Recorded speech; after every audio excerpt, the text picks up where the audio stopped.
Esse é o ValenteCast, um podcast sobre direito, educação e tecnologia. E hoje mais um episódio sobre a Lei Geral de Proteção de Dados, um aspecto específico do direito à privacidade protegido na LGPD e seu reflexo sobre o uso de câmeras de vigilância. Em primeiro lugar, o respeito à privacidade, que é um dos fundamentos da LGPD previsto no seu primeiro inciso do artigo 2º, assegura que as operações de tratamento de dados pessoais devam ser efetivadas por meios que permitam a preservação do sigilo dos dados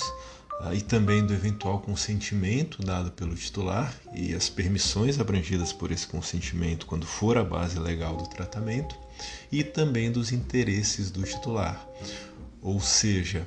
a coleta dos dados pessoais e a realização de outras atividades de tratamento sobre eles não conferem ao agente o direito de tornar esses dados públicos. E isso tem fundamento constitucional, principalmente os incisos 10 e 12 do artigo 5º da Constituição formam uma cláusula geral de privacidade que protege a intimidade, a vida privada, a honra, a imagem e também a inviolabilidade de dados das pessoas naturais, além de assegurar o direito à indenização por danos materiais e à compensação pelos danos morais derivadas da violação desses direitos que compõem a cláusula geral de privacidade. Em resumo, a privacidade é um gênero que compreende os aspectos relacionados à esfera pessoal de cada indivíduo e aí inseridas a intimidade, a vida privada, a honra, a imagem e os dados pessoais. O conceito de direito à privacidade surgiu com a publicação do artigo The Right to Privacy, que foi escrito por Samuel Warren e Louis Brandeis e publicado em 1890 na Harvard Law Review, em que se defende a existência de um direito de estar e de ficar sozinho, o chamado Right to be let alone. E uma das razões que levou os autores a escrever esse texto foi o descontentamento deles com invasões de privacidade na vida doméstica e em eventos sociais, principalmente, pelo uso de um pequeno dispositivo que era novo na época, a câmera fotográfica, que levava a uma exposição que até então não existia das pessoas nos jornais e ainda que não houvesse seu pedido, a sua vontade de ter as suas fotos tiradas em eventos sociais, como casamentos e em eventos públicos, e expostas nas colunas sociais dos jornais da época. Considerando que os dados pessoais dizem respeito à vida privada da pessoa natural e permitem a obtenção de informações sobre a sua personalidade, o acesso e a realização de outras atividades sobre os dados são condicionadas ao respeito à privacidade do titular. Mas também não se pode ignorar que o direito à privacidade é fluido, que foi destacado inclusive no artigo de sua elaboração em 1890, porque ele recebe uma alta carga de influência de mudanças sociais, culturais, econômicas, políticas, legislativas, entre outras. E com a difusão e popularização da internet, que no Brasil ocorreu principalmente a partir da metade dos anos 90, houve uma redução dos limites à privacidade e até mesmo o desenvolvimento de uma cultura de exposição, de uma busca por reconhecimento, fama e de ganhos financeiros. Isso também leva à necessidade de atualização do conceito de privacidade e dos limites do direito à privacidade, inclusive na proteção dos dados pessoais. Em 2020, a preocupação com a privacidade não é a mesma que existia em 1890, que compreendia principalmente a publicação não autorizada de fotos nas colunas sociais dos jornais, ou seja, o alcance era muito mais restrito do que o alcance de uma violação atual do direito à privacidade e à exposição de pessoas na internet. Por exemplo, nesse ano de 2020, o STF analisou os limites das atividades de tratamento de dados pessoais diante do respeito à privacidade, ao julgar o pedido de tutela provisória em 5 ações diretas de inconstitucionalidade, as ADI, 6387, 6388, 6389, 6390 e 6393, propostas contra a medida provisória número 954 de 2020. A MP 954/2020 teve a sua vigência encerrada no dia 14 de agosto de 2020 pelo ato declaratório do presidente da Mesa do Congresso Nacional número 112. Ela obrigava as empresas de telefonia fixa e móvel a compartilhar com o IBGE a relação de nomes, números de telefone e endereços de seus consumidores, pessoas naturais e jurídicas, de acordo com o artigo 2º da MP 954, para permitir a manutenção da produção de estatística oficial durante a situação de emergência de saúde pública decorrente da pandemia da Covid-19. No julgamento dessas 5 ADIs pelo plenário do STF, que ocorreu nos dias 6 e 7 de maio de 2020, foi suspensa a eficácia da MP 954, ou seja, mesmo antes do final da sua vigência,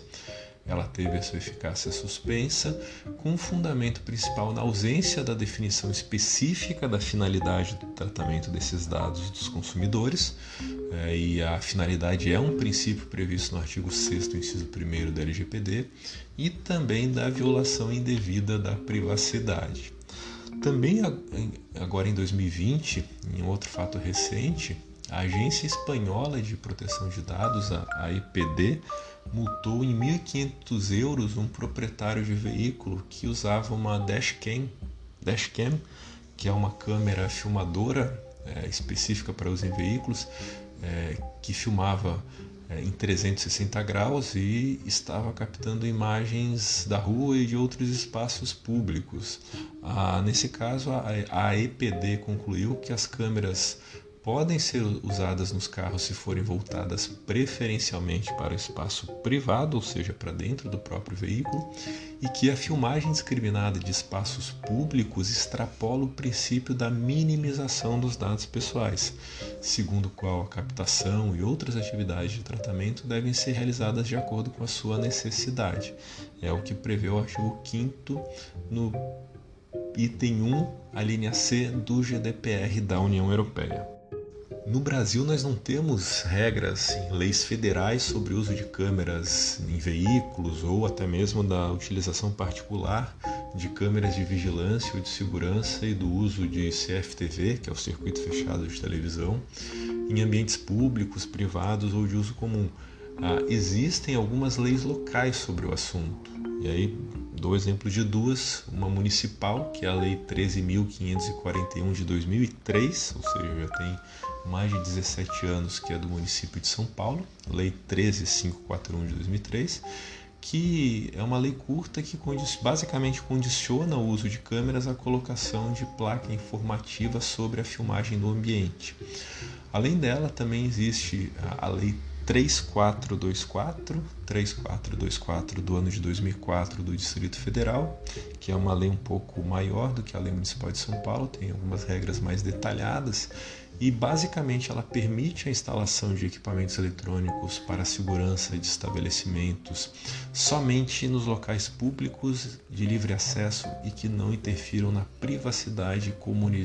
e comodidade de empregados e clientes. Por exemplo, ela proíbe expressamente a instalação de câmeras dentro de banheiros. Em outros exemplos, com base nessas regras específicas no Brasil, será que motoristas profissionais de táxis e aplicativos podem utilizar câmeras nos seus carros para a segurança pessoal? E nesse caso existe a necessidade de informar o passageiro sobre a existência da câmera e pedir o consentimento do passageiro para a gravação de vídeos e de imagens dele e do carro durante o trajeto. Além disso, nos órgãos públicos existe necessidade de informar a existência de câmeras de vigilância. Quando nós vamos em um fórum, em um tribunal ou num órgão de trânsito, precisa haver uma informação, uma placa na entrada nos informando e avisando a existência de câmeras de vigilância. Em locais de uso comum de prédios e condomínios, seja comercial, residencial, também há essa necessidade daquelas placas de sorria, você está sendo filmado. E em shopping centers e lojas, as pessoas precisam ser informadas da filmagem no momento de entrada do estabelecimento. Outra situação também mais recente e comum hoje em dia os cercamentos eletrônicos que os municípios vêm fazendo, que é a inclusão de sistemas de vídeo monitoramento com a leitura de placas de veículos. Nós temos nas estradas também. Eles podem ser livremente instalados e utilizados ou precisa de algum tipo de regulação ou autorização? A LGPD não resolve de forma específica essas questões porque não tem normas específicas sobre esses assuntos, mas nós temos que levar em conta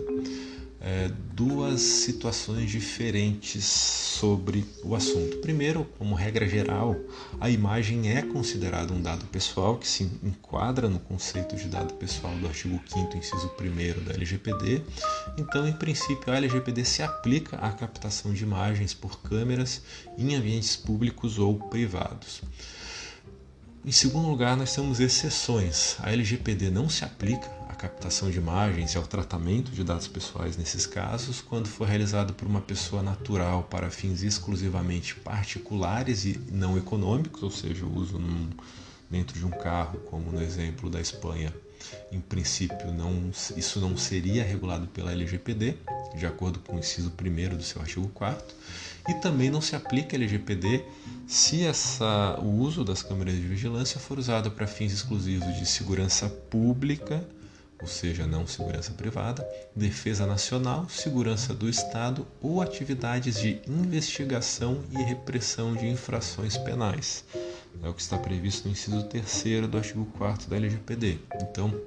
nessas situações, não há incidência da LGPD e elas abrangem, por exemplo, o cercamento eletrônico no município, nas estradas e também o uso da câmera em automóvel particular. Mas dizer que não se aplica a LGPD nesses casos não significa dizer a desproteção da imagem. Não podemos esquecer que a imagem é protegida como um direito da personalidade e nós temos que observar, no mínimo, as regras de proteção do Código Civil sobre o direito da personalidade. Além disso, a incidência da LGPD ao uso de câmeras de vigilância não significa que sempre deve existir o consentimento das pessoas filmadas. O consentimento é uma só de 10 bases legais previstas no artigo 7º da LGPD, sem falar nas bases legais do artigo 11, que são voltadas para dados pessoais sensíveis, e qualquer uma dessas outras 9 bases legais do artigo 7º, além do consentimento, podem ser usadas para o uso de câmeras de vigilância em locais públicos ou privados de uso comum, em lojas, shoppings, carros, ônibus, micro-ônibus, caminhões, entre outros. E aí, especificamente, eu destaco 2 bases legais que são o legítimo interesse do controlador e também a proteção da incolumidade física e da vida do titular ou de terceiros. Então, para finalizar, não há ainda uma resposta, não há e nem vai haver, melhor dizendo, uma resposta única para todas as situações de uso de câmeras, e também não há uma resposta prévia na LGPD, e essas situações vão precisar ser resolvidas na prática, caso a caso, e especificamente levando em consideração